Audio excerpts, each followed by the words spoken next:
నమస్కారం. రామాయణం చెప్పుకుంటున్నామండి. ఆర్గానిక్ పద్ధతిలో మీ చర్మాన్ని తెల్లగా మార్చుకోవాలనుకుంటున్నారా? సంప్రదించండి డాక్టర్ మాధవిని. దశరథ మహారాజు అశ్వమేధ యాగానికి సంకల్పించారు. ఆ సమయంలో ఆయన మంత్రి అయినటువంటి సుమంత్రుడు ఈయనకి కొంత స్నేహం ఎక్కువ ఆయనతోటి. ఆయన ఏం చెప్పారంటే దశరథుడికి, పూర్వం సనత్కుమారుడనే ఆయన ఈ సనత్కుమారుడు ఎవరు? సనత్కుమారుడు అనగానే ఆయన ఎవరు అని ప్రశ్న వస్తుంది. బ్రహ్మమానస బ్రహ్మమానస పుత్రులైనటువంటి సనక సనందన సనత్కుమార సుజాతులని నలుగురు ఋషులు ఉన్నారు. ఇది చాలా కథల్లో తెలుస్తారండి. జయ విజయుల్ని, అంటే విష్ణువు యొక్క ద్వారపాలకులైన జయ విజయుల్ని ఇలా 3 జన్మలు ఇలాగా బ్రహ్మదేవ్ అంటే విష్ణువుకి శత్రువులుగా పుట్టించిన వాళ్ళు వాళ్ళే, శాపం ఇచ్చిన వాళ్ళు. ఆ వాళ్ళలో ఒకరైనటువంటి సనత్ కుమారుడు కొంతమంది ఋషులతోటి సంభాషిస్తుండగా నేను విన్నాను. ఇప్పుడు వాళ్ళు మాట్లాడిన మాటలకి ఏమిటంటే అర్థం, తమకి పుత్రప్రాప్తి తప్పకుండా కలుగుతుందని నేను విశ్వసిస్తున్నా. అప్పుడు నేనేం విన్నాను అని చెప్తున్నాడు. ఏం విన్నారట ఆయన? కాశ్యపుని కుమారుడు విభాండకుడు, అతనికి ఒక కుమారుడు కలగబోతున్నాడు. అంటే విభాండకుడికి ఒక కుమారుడు కలగబోతున్నాడు. అతను తండ్రి తప్పిస్తే ఇంకా ఏమీ తెలియకుండా పెరుగుతాడు. అగ్నిహోత్రం చేయటం తప్పిస్తే అతనికి తెలియదు. అతనికి తల మీద ఒక కొమ్ము ఉంటుందట, అందుకని ఋష్యశృంగుడు అని పిలుస్తారట. అయితే తర్వాత ఆ విధంగా అతనికి ఋష్యశృంగుడు అనే నామకం సార్థక నామధేయుడయ్యాడు. అతను ఎంతో ప్రశంసించబడతాడు ఋషులతోటి. అప్పుడు అంటే ఇది జరగబోయే సంగతిగా విన్నాడనమాట ఈయన. అంగరాజ్యాన్ని రోమపాదుడు పరిపాలిస్తూ ఉంటాడు. అయితే అతని ప్రాణుల్ని భయంకరంగా పీడిస్తూ ధర్మాన్ని తప్పి పరిపాలిస్తాడు. ఆ కారణంగా దేశంలో వర్షాలు కురవక అనావృష్టి పాలై ప్రజలు ఎంతో అష్టకష్టాలు పడతారు. అప్పుడు ఈ దుర్భర పరిస్థితులకి కలత చెందినటువంటి రాజు తన పురోహితుల్ని తర్వాత గురువుల్ని ఆశ్రయించేసరికి ఆయనకి ఏం తెలిసింది, ఇప్పుడు ఈ లోకానుభవం ఉన్న వాళ్ళంతా, ఇప్పుడు ఈ ఋష్యశృంగుడు అనే ఋషికుమారుడు ఒక ఆయన ఉన్నాడు. ఆయన కనుక మన ఊళ్ళో ప్రవేశిస్తే అకాలం పోతుందంటే ఈ కాటకం పోతుంది, కరువు కాటకాలు నశిస్తాయని చెప్పారు. అప్పుడు వాళ్ళు ఏం చేశారు, ఈయన ఆ బాలుని తీసుకురావడానికి ఆదేశించాడు. విభాండక మహర్షి యొక్క ఆగ్రహానికి గురవుతామని భయపడి ఎవ్వరూ వెళ్ళలేదట. అప్పుడు వాళ్ళంతా వేరే ఉపాయాంతరం కోసం ఆలోచించి తమ ఊర్లో నేర్పరులు, అత్యంత తెలివిగల వాళ్ళైనటువంటి వేశ్యాగ వంశ కులానికి చెందిన కొంతమంది స్త్రీలని, గణికలని ఆయన్ని తీసుకురావడానికి పంపిస్తారు.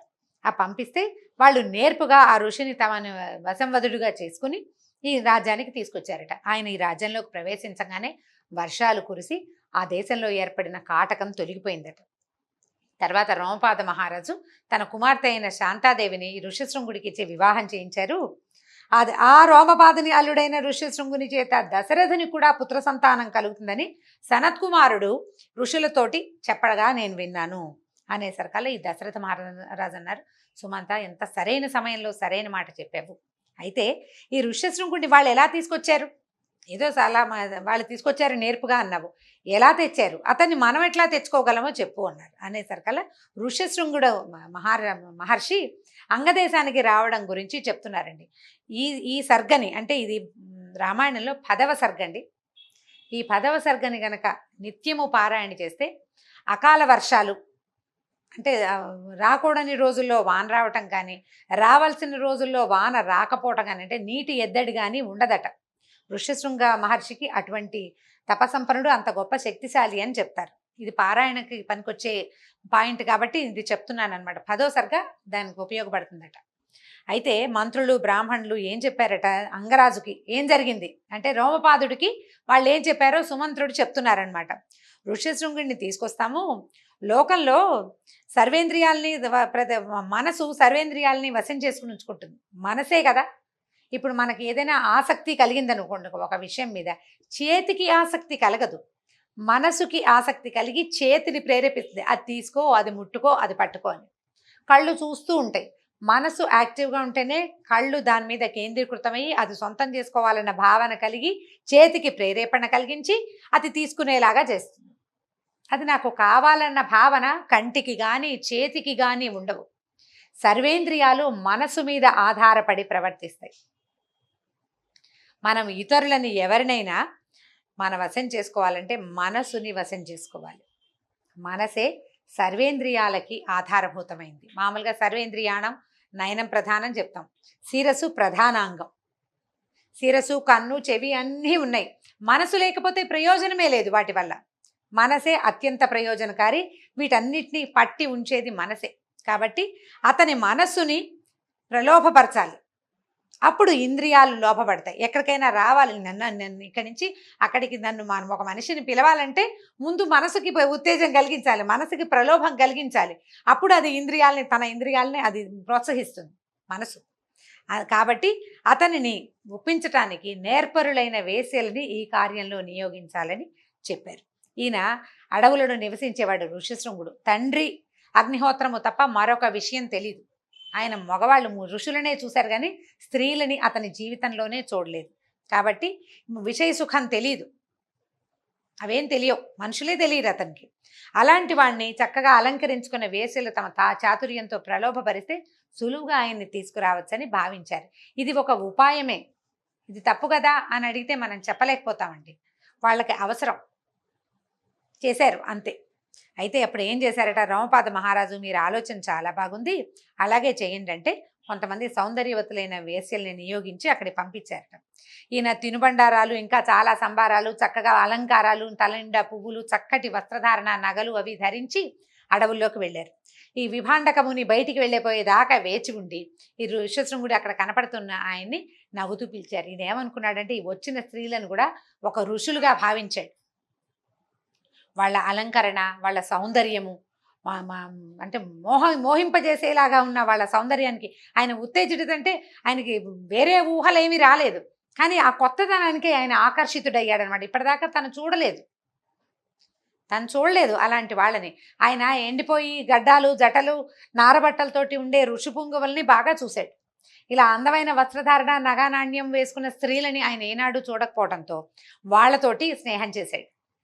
విభాండక మహర్షి వచ్చే లోపల వీళ్ళని చక్కగా ఇలా తన ఆశ్రమంలోకి తీసుకెళ్ళాడు. మీరు ఎంతో గొప్ప వాళ్ళని పొగిడాడు. వాళ్ళకి అర్ఘ్యం పాద్యం మేము ఎలా ఇస్తాం, ఇలా చేస్తాము అని చెప్పి అందరికీ అర్ఘ్యపాద్యాలు ఇచ్చాడు. చాలా మర్యాద చేశాడు. ఎంతో సంతోషంగా వాళ్ళని వదిలిపెట్టడానికి మనసు రావట్లేదన్నమాట. వీళ్ళు ఏం చేశారు, వాళ్ళు కందమూలాలు అవి ఇచ్చాడు ఆయన వాళ్ళు తినడానికి. వీళ్ళు కూడా తమ పట్టుకెళ్ళినటువంటి తినుబండారాలు అవి రుచి చూపించారు. కందమూలాలు తినేవాడికి తీయటి పదార్థం రుచి చూపిస్తే ఇక పరవశులైపోతారు, మోహంలో పడిపోతారు. అట్లా ఈ ఋష్యశృంగ మహర్షిని వాళ్ళు వశం చేసుకున్నారు. ఆ తర్వాత ఏం చేశారు, కాసేపు చక్కగా ఆయనతోటే గడిపి ఆయన ఇచ్చిన కందమూలాలు తిని తాము తెచ్చిన స్వీట్లు గీట్లు ఆయనకి పెట్టించి చక్కగా చీకటి పడేదాకా విభాండక మహర్షి వచ్చేదాకా ఆయనతో గడిపి కబుర్లు చెప్పి ఆటలు పాటలు తమ తాలూకు నాట్యాలు సంగీతాలు ఆయనకి చూపించి తండ్రి వచ్చే సమయానికి, విభాండక మహర్షి వచ్చే సమయానికి మా కర్మానుష్ఠానానికి వేళైపోయిందని వచ్చేసారు. మర్నాడు కూడా అలాగే చక్కగా అలంకరించుకుని వెళ్ళారు. మర్నాడు పొద్దున ఈయన వాళ్ళ కోసం వేచి ఉన్నాడనమాట. ముందు రోజు చూశాడు కదా, మళ్ళీ ఆ సమయానికి వస్తారని ఆయన వేచి ఉంటే ఆయన్ని కొంచెం బాగా ప్రేరేపించి, మా ఇంటికి రా, మీ ఆశ్రమంలో మేము తీసుకున్నాం కదా ఆతిథ్యం, నువ్వు కూడా మా ఆశ్రమంలో ఆతిథ్యం స్వీకరిద్దు కానీ ఆయన్ని ఒప్పించి తండ్రికి చెప్పకుండానే, విభాండక మహర్షికి చెప్పకుండానే ఆయన అక్కడి నుంచి తీసుకొచ్చేసారు. వీళ్ళు వాళ్ళ వెనకాల వచ్చేసరికల్లా ఆయన ఎప్పుడైతే ఈ అంగదేశంలో ప్రవేశించాడో ఆయన ఇట్లా ప్రవేశించగానే పెద్ద పెట్టున వాన కురిసిందట. ఈ రోమపాద మహారాజు మంత్రులు, పురోహితులతో అందరితో పాటు నగరంలోకి వచ్చిన ఈ ఋషశృంగుని దగ్గరికి ఎదుర్కొని ఆయనకి అర్ఘ్యం బాధ్యం ఇచ్చి ఎంతో నమస్కరించి ప్రేమించి ఆయన్ని చక్కగా రథంలో కూర్చోబెట్టుకుని వానకి తడిసిపోకుండా తీసుకొచ్చేశారు. రాజభవనంలోకి తీసుకొచ్చి ఆయన్ని యథోచితంగా యథావిధిగా ఎంత చక్కగా సేవ చేయొచ్చు అంత చక్కగాను సేవించి ఆయనకి ప్రీతి పాత్రులు అయిపోయారనమాట. మీ తండ్రి మమ్మల్ని శపించకుండా నువ్వే రక్షించాలని ఆయన శరణు పొంది, మరి అడగాలి కదా, లేకపోతే విభాండక మహర్షి తన కుమారుని ఎవరో తీసుకుపోయారని దివ్య దృష్టితో చూసి రాజును శపిస్తే, అందుకని మీ తండ్రి కోపానికి మమ్మల్ని గురికానివ్వకుండా చేయమని ఆయన్ని ప్రార్థించి తర్వాత ఏం చేశారు, తన కుమార్తె అయిన శాంతనిచ్చి వివాహం చేసి తన దగ్గరే స్థిర నివాసం ఏర్పరిచి ఉంచుకున్నారు. ఋష్యశృంగ మహర్షి రోమపాద మహారాజు యొక్క అల్లుడు. ఆయన కుమార్తె అయిన శాంతని వివాహం చేసుకున్నారు. అయితే ఇందులో పాఠభేదం మనం వింటుంటాం. శాంతాదేవి మన దశరథ మహారాజు కుమార్తెనని, తన మిత్రుడైన రోమపాదుడికి ఆవిడని దత్తుతో పెంపకము ఇచ్చారని, ఇలాంటి కథ కూడా ఒకటి వింటుంటామండి. రామాయణంలో ఇప్పటిదాకా చదివిన వరకు ఆ భాగం చెప్పబడలేదు. రోమపాదుని కుమార్తె శాంతాదేవి అని చెప్పారు. ముందు ఎక్కడైనా వస్తుందేమో చూద్దాం. ఆ విషయం అయితే ఇక్కడ చెప్పబడలేదండి.